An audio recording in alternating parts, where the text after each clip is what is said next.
Hello दोस्तों, नमस्कार। आज की करंट अफेयर की क्लास में आपका स्वागत है। तो आज 19 मार्च 2025 की करंट अफेयर करने जा रहे हैं।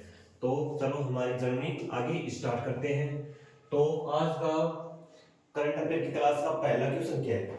तो पहला क्वेश्चन है, हाल ही में अंतरराष्ट्रीय ओलंपिक समिति ने 2028 लॉस एंजलिस ओलंपिक खेलों में किसे शामिल करने की मंजूरी दी है? तो किसे शामिल करने की मंजूरी दी है? वो दी है मुक्केबाजी को। यानी हाल ही में अंतरराष्ट्रीय ओलंपिक समिति ने वर्ष 2028 यानी जो लॉस एंजलिस के अंदर 2028 के अंदर जो ओलंपिक होगा ना, उस ओलंपिक में यानी मुक्केबाजी को क्या दी है? मंजूरी दी है। ठीक है, यानी मुक्केबाजी को क्या दी है? मंजूरी दी है। यानी कब कब होगा ये? कहां पर होगा? ये होगा 2028 का। 2028 का ओलंपिक है, वो कहां पर होगा? तो वो होगा लॉस एंजल्स। लॉस एंजल्स कहां पर होगा? Los Angeles. लॉस एंजल्स ये कहां पर पड़ता है? यूएसए के अंदर, यानी अमेरिका के अंदर लॉस एंजल्स 2028 लॉस एंजल्स के अंदर। कौन सा क्रम का है? यह होगा 34 नंबर क्रम का, यानी 34 क्रम का कौन सा? 34 नंबर का। कौन सा? 2028 का कौन सा क्रम का होगा ओलंपिक? वो होगा 34 क्रम का, 34 नंबर क्रम का। कौन सा? 2028 का। ठीक है, और ये मुक्केबाजी को क्या किया जाएगा? इसके अंदर शामिल किया जाएगा। किसको शामिल किया जाएगा? मुक्केबाजी को इसमें। और वर्तमान में आईओसी के अध्यक्ष कौन है? वर्तमान में जो आईओसी मतलब इंटरनेशनल ओलंपिक काउंसिल के अध्यक्ष कौन है? अध्यक्ष कौन है? के अध्यक्ष है थॉमस बॉक। कौन है? थॉमस बॉक। कौन है? थॉमस बॉक। वर्तमान में आईओसी के अध्यक्ष कौन है? वो है थॉमस बॉक। कौन है वर्तमान में आईओसी के? थॉमस बॉक। तो यहां देखते हैं आईओसी की full form. IOC international Olympic council. IOC international Olympic council या अंतरराष्ट्रीय ओलंपिक समिति। अंतरराष्ट्रीय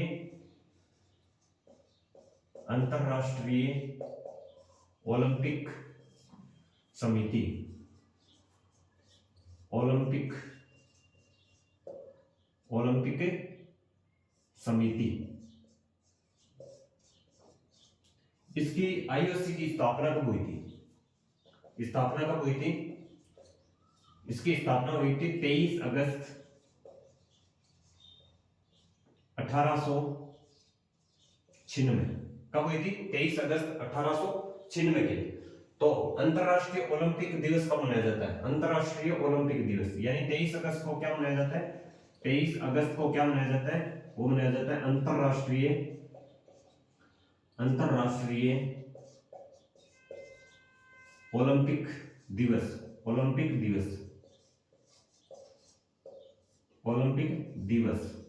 ठीक, एक बार फिर देखते हैं। यानी अंतरराष्ट्रीय ओलंपिक समिति ने वर्ष 2028 जो हमारा ओलंपिक होगा, यानी 2028 के अंदर लॉस एंजल्स के अंदर ओलंपिक खेलों के अंदर किसे शामिल किया? मुक्केबाजी को क्या कर लिया? इसके अंदर शामिल कर लिए। आईओसी अंतरराष्ट्रीय ओलंपिक समिति स्थापना हुई थी 23 अगस्त 1896 में, और 23 अगस्त को हम क्या मनाते हैं? अंतरराष्ट्रीय ओलंपिक दिवस मनाते हैं। और 2028 का कहां पर होने वाला है? लॉस एंजल्स के अंदर। कौन से क्रम का है? तो वो 34 नंबर क्रम का है। 34 नंबर का। ये जो अभी 2024 के अंदर जो पेरिस ओलंपिक हुआ था, वो कौन से नंबर का था? 33 नंबर क्रम का। ठीक है, और वर्तमान में आईओसी के अध्यक्ष कौन है? वो है थॉमस बॉक। ठीक है, 2 नंबर क्वेश्चन को हम स्टार्ट करते हैं। ठीक, 2 नंबर क्वेश्चन है, हाल ही में फ्रंटियर सीड प्रशांत कार्यक्रम किसने लॉन्च किए? तो वो किसने लॉन्च किया? वो किया एडीबी ने। किसने? एडीबी ने। हाल ही में फ्रंटियर सीड प्रशांत कार्यक्रम किसने लॉन्च किए? तो वो किया एडीबी ने। ठीक, उद्देश्य क्या है? उद्देश्य प्रशांत महासागर के क्षेत्र में प्राइवेट सेक्टर का विकास करना। क्या? प्रशांत महासागर के क्षेत्र में प्राइवेट सेक्टर का विकास करना, स्थानीय पूंजी बाजार को मजबूत करना। स्थानीय पूंजी बाजार को क्या? मजबूत करना। ठीक है, तो एडीबी की फुल फॉर्म क्या है? एडीबी की फुल फॉर्म है यानी एडीबी की क्या full form? Asian development bank. Asian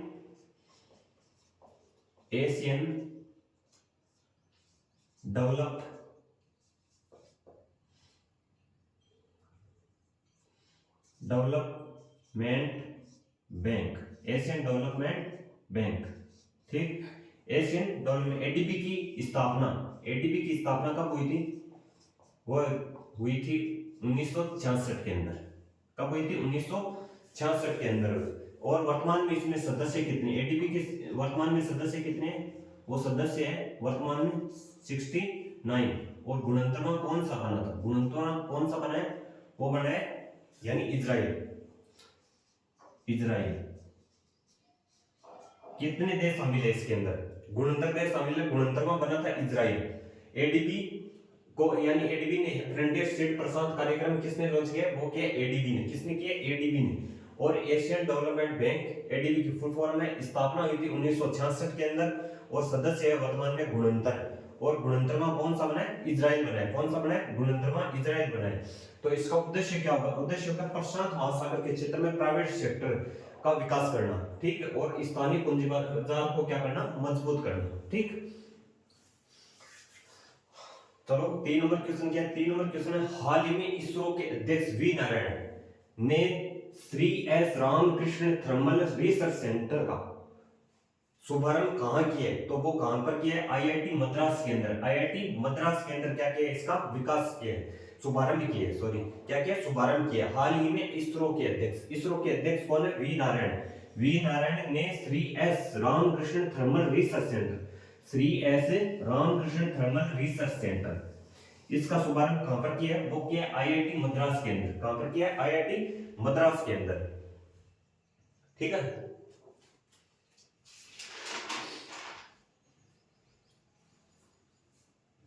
तो किसका विकास किया? Shri S Ramakrishna thermal research centre का शुभारंभ हुआ आईआईटी मद्रास के अंदर। तो इसरो के वर्तमान अध्यक्ष कौन है? अध्यक्ष कौन है? वो है हमारे वी नारायण। कौन है? वी नारायण। वी नारायण। और ये कौन से नंबर के क्रम के? वो क्रम के 11वें नंबर की, 11वें नंबर की इसरो के वर्तमान में 11वें नंबर के अध्यक्ष है। कौन है? इसरो के अध्यक्ष कौन है? वी नारायण। कौन से क्रम के? 11वें नंबर की, ठीक है। और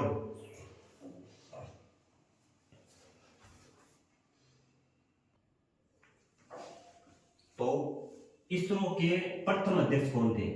इसरो के प्रथम अध्यक्ष बताइए। प्रथम अध्यक्ष थे कौन थे? वो थे हमारे विक्रम साराभाई। कौन थे? विक्रम साराभाई। कौन थे? विक्रम साराभाई। प्रथम अध्यक्ष कौन थे? विक्रम साराभाई। तो इसरो की स्थापना कब हुई थी? इसरो की स्थापना, इसकी स्थापना कब हुई थी? 15 अगस्त 1969 को। तो जब 15 अगस्त 1969 को स्थापना, इस समय प्रथम अध्यक्ष कौन थे? विक्रम साराभाई। और वर्तमान में 11वें नंबर के जो अध्यक्ष है वो कौन है? वी नारायण। कौन है? वी नारायण। तो इसरो का हेडक्वार्टर कहां पर है? इसरो का हेडक्वार्टर कहां पर है? वो हेडक्वार्टर है इस इसरो का, वो हेडक्वार्टर कहां पर है? वो है बेंगलुरु। कहां पर है? बेंगलुरु के अंदर। कहां पर है? बेंगलुरु, ठीक है। और इसका इसरो का लॉन्चिंग सेंटर कहां पर है? लॉन्चिंग,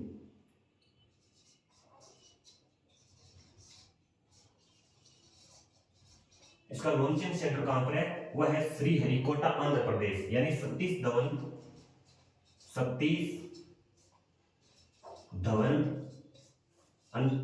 अंतरिक्ष सेंटर, सतीश धवन अंतरिक्ष सेंटर यानी सतीश धवन अंतरिक्ष श्रीहरिकोटा आंध्र प्रदेश, अंतरिक्ष केंद्र,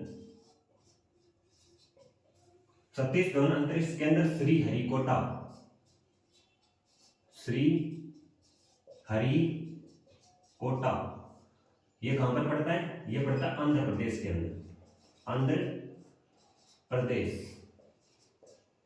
राइटिंग समझ में तो आ रही है ना? लॉन्चिंग सेंटर कहां पर है? इसका लॉन्चिंग सेंटर कहां पर है? वो है सतीश धवन अंतरिक्ष केंद्र श्रीहरिकोटा आंध्र प्रदेश। और शुभारंभ शुभारंभ किसने किया? आईआईटी मद्रास ने, यानी Shri S Ramakrishna thermal research centre का शुभारंभ किसने किया? वो किया आईआईटी मद्रास में। आईआईटी मद्रास के अंदर इसका क्या है? शुभारंभ किया है। और जिस इसरो के अध्यक्ष कौन है? वी नारायण। इसरो के प्रथम अध्यक्ष थे हमारे विक्रम साराभाई। इसरो की स्थापना कब हुई थी? वो हुई थी 15 अगस्त 1969 को। और जब इसरो की स्थापना, उस समय प्रथम अध्यक्ष कौन थे? हमारे विक्रम साराभाई। और इसरो की स्थापना वो होते 15 अगस्त 1969 को। और इसका हेडक्वार्टर, इसरो का हेडक्वार्टर कहां पर है? बेंगलुरु के अंदर। और लॉन्चिंग सेंटर इसका सतीश धवन अंतरिक्ष केंद्र श्रीहरिकोटा आंध्र प्रदेश के अंदर क्या है? इसका लॉन्चिंग सेंटर है। ठीक है, एक बार तीनों क्वेश्चनों का रिवीजन कर लेते हैं और उसके बाद में हम 4 नंबर क्वेश्चन पर चलते हैं। हाल ही में अंतरराष्ट्रीय ओलंपिक समिति ने वर्ष 2028 तक लॉस एंजल्स ओलंपिक खेलों में किसे शामिल करने की मंजूरी दी है? तो किसे दी है? मुक्केबाजी को। ठीक है, आईओसी अंतरराष्ट्रीय ओलंपिक समिति। और आईओसी की स्थापना कब हुई? स्थापना हुई 23 अगस्त 1896 और 23 अगस्त को क्या मनाते हैं? अंतरराष्ट्रीय ओलंपिक दिवस मनाते हैं। ठीक है, और 2028 लॉस एंजल्स कौन सा क्रम का है? 34 नंबर का क्रम का होगा। और वर्तमान में आईओसी के अध्यक्ष कौन है? वो है थॉमस बॉक। ठीक, और 2 नंबर क्वेश्चन है, हाल ही में फ्रंटियर सीड प्रशांत कार्यक्रम किसने लॉन्च किया? तो कौन सा? प्रशांत कार्यक्रम, यानी फ्रंटियर सीड का प्रशांत कार्यक्रम किसने लॉन्च किया? वो किया एडीबी ने। एडीबी की फुल फॉर्म क्या है? Asian development bank. Asian development bank स्थापना हुई थी। एडीबी की स्थापना 1966 के अंदर हुई थी। और सदस्य कितने वर्तमान में? इसमें 69 सदस्य है। 69वां कौन सा? इजराइल। 69वां कौन सा? इजराइल। उद्देश्य था, इसका उद्देश्य प्रशांत महासागर के क्षेत्र में प्राइवेट सेक्टर का विकास करना और स्थानीय पूंजी बाजार को मजबूत करना। स्थानीय पूंजी बाजार को क्या करना? मजबूत करना इसका उद्देश्य होगा। ठीक है, तो 3 नंबर क्वेश्चन के, हाल ही में इसरो के अध्यक्ष वी नारायण ने Shri S Ramakrishna thermal research centre का शुभारंभ कहां किया जाएगा? तो कहां पर किया जाएगा? वो किया जाएगा आईआईटी मद्रास के अंदर, आईआईटी मद्रास में। तो इसरो की स्थापना कब हुई थी? वो हुई थी, इसरो की स्थापना 15 अगस्त 1969। इस समय प्रथम अध्यक्ष कौन थे? इसरो में अध्यक्ष कौन थे? विक्रम साराभाई। वर्तमान में इसरो के कौन अध्यक्ष है? वी नारायण। और कौन से क्रम के? वो है 11वें नंबर के। ठीक है, और इसका इसरो के हेडक्वार्टर कहां पर है? वो पड़ता है बेंगलुरु के अंदर। लॉन्चिंग सेंटर इसका, इसरो का लॉन्चिंग सेंटर कहां पर है? वो है सतीश धवन अंतरिक्ष केंद्र श्रीहरिकोटा आंध्र प्रदेश के अंदर। क्या पड़ता है? इसका लॉन्चिंग सेंटर है, जो लॉन्च किया जाता है। लॉन्च कहां से करते हैं हम? जो भी मिसाइल वगैरह लॉन्च करता है वो कहां से करते हैं? सतीश धवन अंतरिक्ष के अंदर श्रीहरिकोटा से हम क्या करते हैं? इसका लॉन्च करते हैं। और इसका हेडक्वार्टर है बेंगलुरु के अंदर। कहां पर है? बेंगलुरु के अंदर इसका हेडक्वार्टर है। तो समझ में आ गया? 4 नंबर क्वेश्चन पर चलते हैं फिर। ठीक है,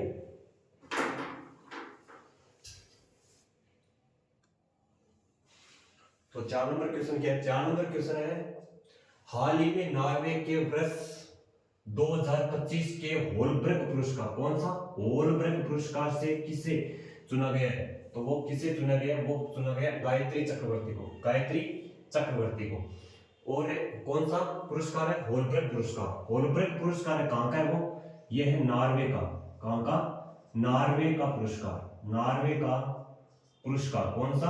होलब्रग पुरस्कार। पुरस्कार कहां का है? ये नॉर्वे का पुरस्कार है। कहां का है? नॉर्वे का पुरस्कार। इसके अंदर राशि कितनी मिलती है? राशि, तो राशि मिलती है 5.40 लाख डॉलर।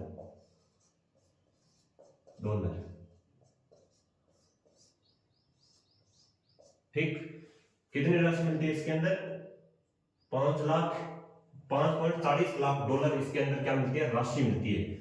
और ये कहां का पुरस्कार है? होलब्रग पुरस्कार कहां का है? नॉर्वे का पुरस्कार है। कहां का है? नॉर्वे का पुरस्कार है। जो किसको मिला है? वो मिला गायत्री चक्रवर्ती को। ये कौन है? गायत्री चक्रवर्ती। ये एक साहित्यकार है। कौन है? ये एक साहित्यकार है। साहित्यकार है, ये एक साहित्यकार है। और साथ ही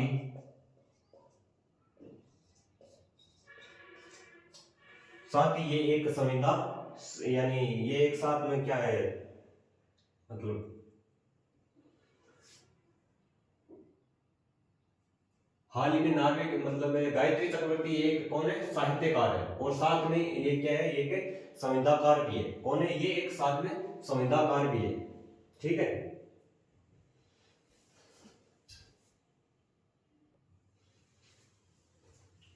और साथ में क्या है, ये एक सिद्धांतकार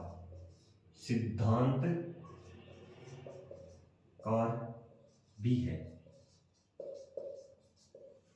ठीक है, कौन? गायत्री चक्रवर्ती। ये एक कौन है? साहित्यकार है और साथ ही एक सिद्धांतकार भी है। सिद्धांतकार भी है। कौन है?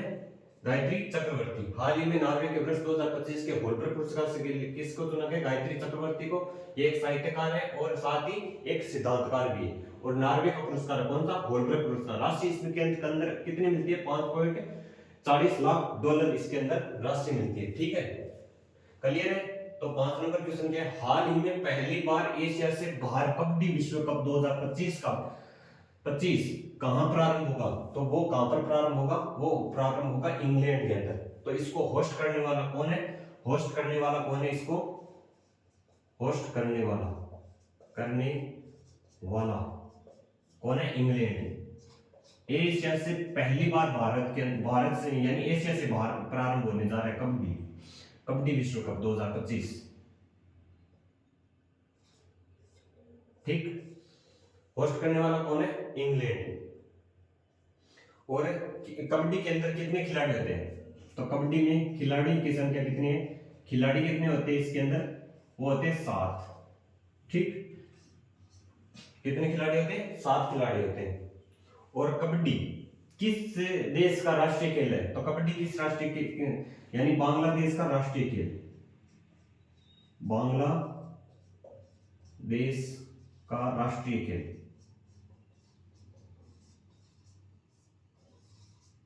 बांग्लादेश का राष्ट्रीय खेल कबड्डी। कबड्डी क्या है? बांग्लादेश का राष्ट्रीय खेल है। बांग्लादेश का राष्ट्रीय खेल कौन सा है? कबड्डी है। और कबड्डी के अंदर कितने खिलाड़ी होते हैं? वो होते हैं 7 खिलाड़ी।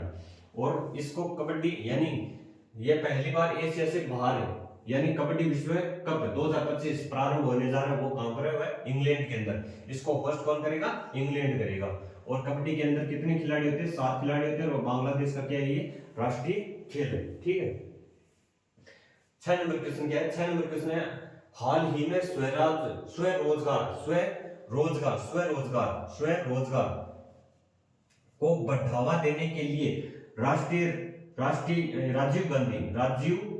युवा विकास सम योजना किसने प्रारंभ की है? तो किसने प्रारंभ की है? तेलंगाना ने। किसने प्रारंभ की है? तेलंगाना ने। कौन सा? हाल ही में स्वरोजगार को बढ़ावा देने के लिए राजीव युवा विकासम योजना किसने प्रारंभ की? तेलंगाना ने प्रारंभ की है। ठीक है, किसने प्रारंभ किया? तेलंगाना ने। इसमें 6000 करोड़ रुपए आवंटित किए। किसके अंदर? इसके अंदर कितने? इसमें 6000 करोड़ रुपए आवंटित किए गए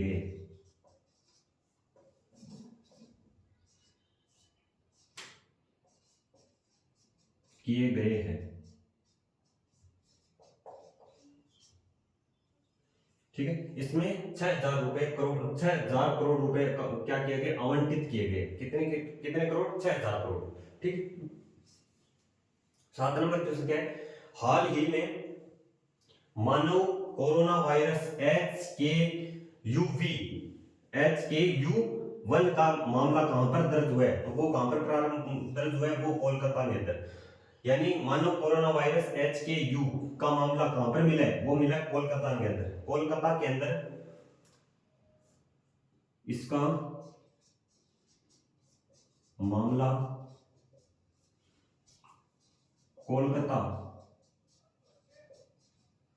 कोलकाता में एक महिला के अंदर मिला है। एक महिला के अंदर मिला है। ठीक है, इसका मामला कहां पर मिला है? कोलकाता में एक महिला के अंदर मिला है।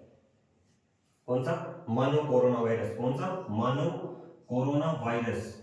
और ये कहां का है? ये HKV यानी HKU1। इसकी शुरुआत कहां से हुई थी? इसकी शुरुआत हुई थी चीन से। शुरुआत हांगकांग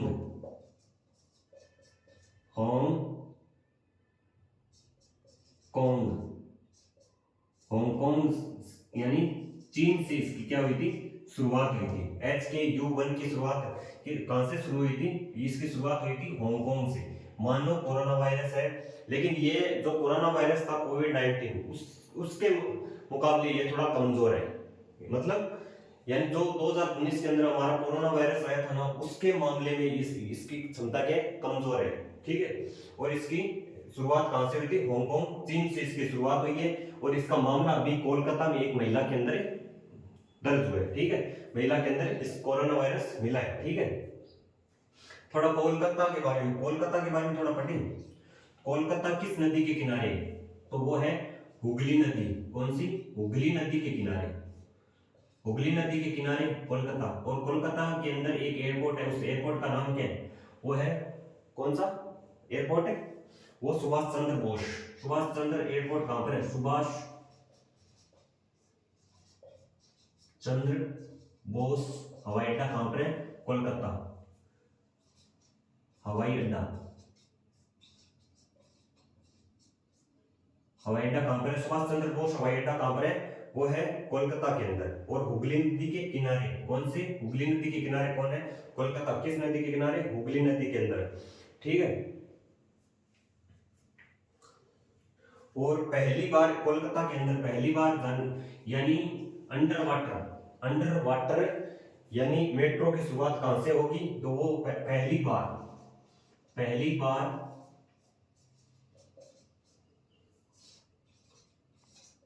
अंडर वाटर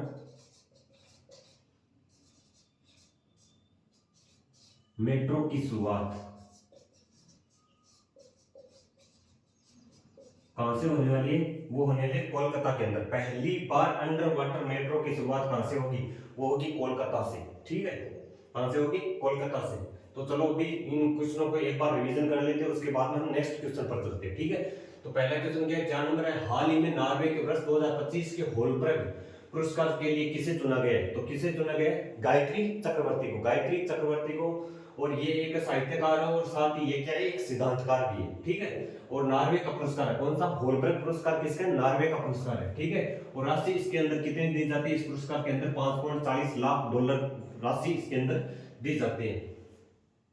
लगभग 5.40 लाख करोड़, यानी हमारे भारतीय रुपए के अंदर अगर इसको गुणा कर लेना कितने से, वर्तमान में कितना चल रहा है? 80 चल रहा है, 82, उससे मल्टीप्लाई करोगे $5.40 लाख से, तो भारतीय रुपए के अंदर कन्वर्ट हो जाएगा। हाल ही में पहली बार एशिया से बाहर कबड्डी विश्व कप 2025 कहां प्रारंभ होगा?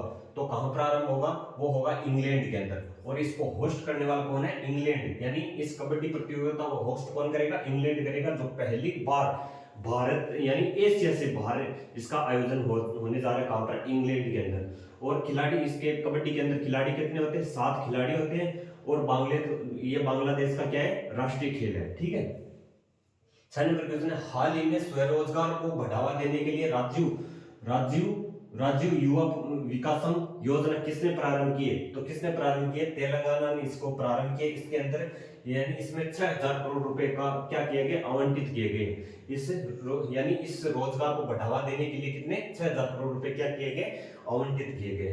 और 7 नंबर क्वेश्चन है, हाल ही में मानव का कोरोना वायरस HKU1 का मामला कहां पर दर्ज हुआ है? तो वो कहां पर दर्ज हुआ है? वो हुआ है कोलकाता के अंदर। कहां पर? कोलकाता के अंदर। और इसका मामला कोलकाता में क्या? एक महिला के अंदर मिला है। किसके? एक महिला के अंदर मिला है। HKU1 की शुरुआत कहां से हुई थी? इसकी शुरुआत हुई हांगकांग यानी चीन से। इसकी क्या है? हांगकांग से इसकी चीन से शुरुआत हुई थी। कोलकाता किस नदी के किनारे? हुगली नदी के किनारे। और सुभाष चंद्र बोस हवाई अड्डा कहां पर है? कोलकाता के अंदर है। पहली बार अंडर वाटर मेट्रो की शुरुआत कहां से होगी? तो वो होगी कोलकाता से। ठीक है। चलिए नेक्स्ट क्वेश्चन पर। ठीक है।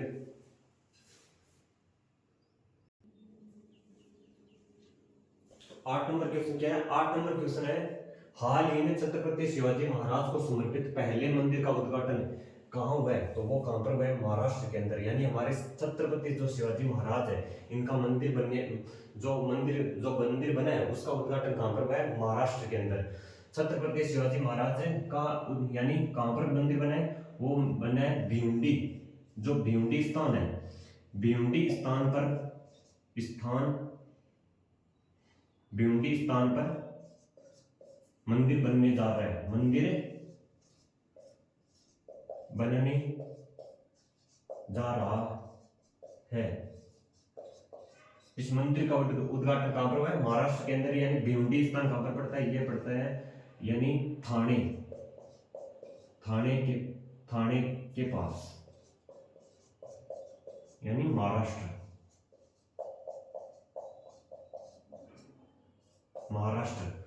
यानी भिवंडी स्थान पर हमारे छत्रपति शिवाजी महाराज का मंदिर बनने जा रहा है, और यानी कहां पर? महाराष्ट्र के अंदर। ठीक है। और 9 नंबर क्वेश्चन क्या है? हाल ही में राष्ट्रीय अनुसंधान फाउंडेशन का सीईओ किसे नियुक्त किया गया? तो किसे नियुक्त किया गया? उनको किया गया शिव कुमार कल्याण रमन को। किसको? शिव कुमार कल्याण रमन को। किसको? सीईओ किसको नियुक्त किया गया? वो शिव कुमार कल्याण रमन को। शिव कुमार कल्याण रमन को क्या किया गया? सीईओ नियुक्त किया गया। ठीक है। शिव कुमार कल्याण रमन को सीईओ नियुक्त किया गया। स्थापना कब हुई थी इसकी? राष्ट्रीय अनुसंधान फाउंडेशन की स्थापना कब हुई थी? तो इसकी स्थापना हुई थी 2023 के अंदर। कब हुई थी? सन 2023 के अंदर। 2 साल पहले इसकी क्या हुई है? राष्ट्रीय अनुसंधान फाउंडेशन की स्थापना हुई है। और इसके अध्यक्ष कौन होते हैं? इसके अध्यक्ष होते हैं पीएम खुद। अध्यक्ष कौन होते हैं इसके? पीएम साहब। यानी इसके अध्यक्ष कौन होते हैं? यानी राष्ट्रीय अनुसंधान फाउंडेशन की स्थापना कब हुई थी? 2023 के अंदर। और इसके अध्यक्ष खुद कौन होते हैं? पीएम होते हैं। ठीक है। और 10 नंबर क्वेश्चन क्या है? हाल ही में 62 वर्ष की उम्र में, किससे? 62 वर्ष की उम्र में अंतरराष्ट्रीय क्रिकेट में पदार्पण यानी डेब्यू करने वाले सबसे उम्र दराज खिलाड़ी कौन बने? तो मैथ्यू ब्राउनली बने। ठीक है। मैथ्यू ब्राउनली हाल ही में 62 वर्ष की उम्र में अंतरराष्ट्रीय क्रिकेट में पदार्पण यानी डेब्यू करने वाले, T20 के अंदर डेब्यू करने वाले सबसे उम्र दराज खिलाड़ी कौन बने? तो वो कौन बने? Matthew Brownlee. कौन बने? Matthew Brownlee. ठीक है। T20 क्रिकेट में डेब्यू किया। किसके अंदर इन्होंने डेब्यू किया? T20 क्रिकेट में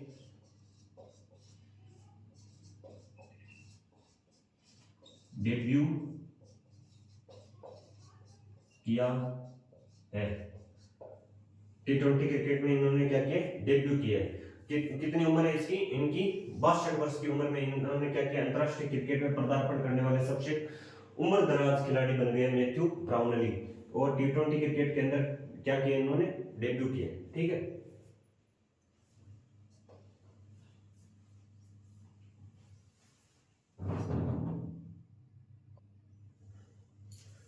तो आप इतनी बता दीजिए आपको क्लास कैसी लगी। अगर अच्छी लगी है तो चैनल को सब्सक्राइब जरूर करना और शेयर करना, और कमेंट के अंदर जरूर बताना कि आपको क्लास कैसी लग रही है।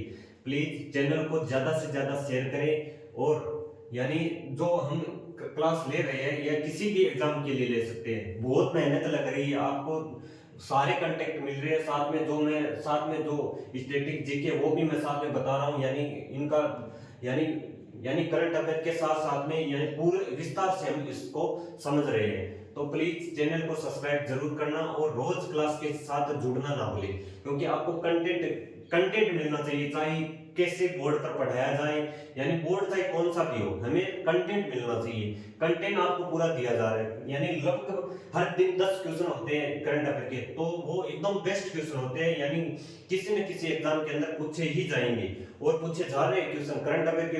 यानी कम से कम किसी भी एग्जाम के अंदर देख लो, यानी एसएससी के अंदर, यानी दिल्ली पुलिस है, दिल्ली पुलिस के अंदर 5-7 क्वेश्चन करंट अफेयर के पूछे जाते हैं। एसएसजीडी के अंदर कम से कम 3 से 4 क्वेश्चन यानी करंट अफेयर के पूछे जाते हैं। यानी करंट अफेयर किसी भी एग्जाम के लिए आप ले सकते हैं और बहुत इंपॉर्टेंट क्लास है। और इस अगर आपको अच्छी लग रही है तो चैनल से हमेशा जुड़ते रहिए और अपने साथ वालों